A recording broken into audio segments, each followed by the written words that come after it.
আসলে রমজান মুবারকের পরে আমাদের কি কি বাদ দেওয়া উচিত বলে আপনি মনে করেন? ধন্যবাদ আপনাকে, সম্মানিত উপস্থাপক। আসলে রমজান মাসটা হলো একটা ট্রেনিংয়ের, যেটা আপনিও বলছিলেন এবং বলা হচ্ছিল যে এই বাকি বাকি 11টা মাস পথ চলার যে একটা ট্রেনিং, জি, জি, সেটা জি। হলো রমজান মাসের মাধ্যমে হয়ে যাচ্ছে।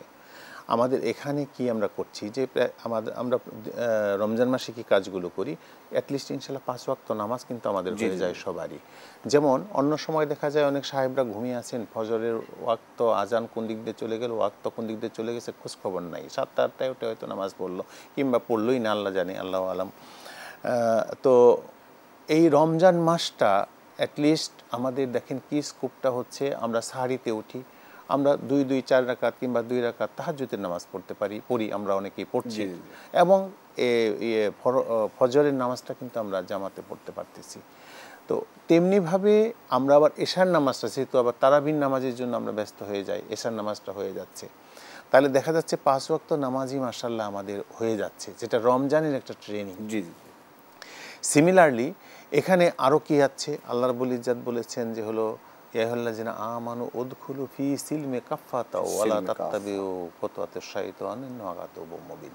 তোমরা পরিপূর্ণভাবে ইসলামে প্রবেশ করো। সেটা কিন্তু এই রমজান মাসে আমাদের অনেকটা ইনশাআল্লাহ হয়ে যাচ্ছে, আলহামদুলিল্লাহ হয়ে যাচ্ছে। যেমনটি আমরা খারাপ কাজ করছি না, খারাপ কাজের দিকে যাচ্ছি না, মিথ্যা কথা বলছি না, বললে হবে না রোজা, সেই জন্যই আমরা এই ভয়ে আমরা দিনের বেলায় খাচ্ছি না, হয়তো খারাপ কাজে করছি না, খারাপ কথা কাউকে গালি দিচ্ছি না, কেউ গালি দিলেও বলতেছে আমি রোজাদার, এবং সুদ ঘুষ এগুলোর থেকে আমরা বিরত থাকতেছি। তার মানে একটা মাস, এই পুরো একটা মাসই আমাদের একটা ট্রেনিংয়ের মাধ্যমে হয়ে যাচ্ছে।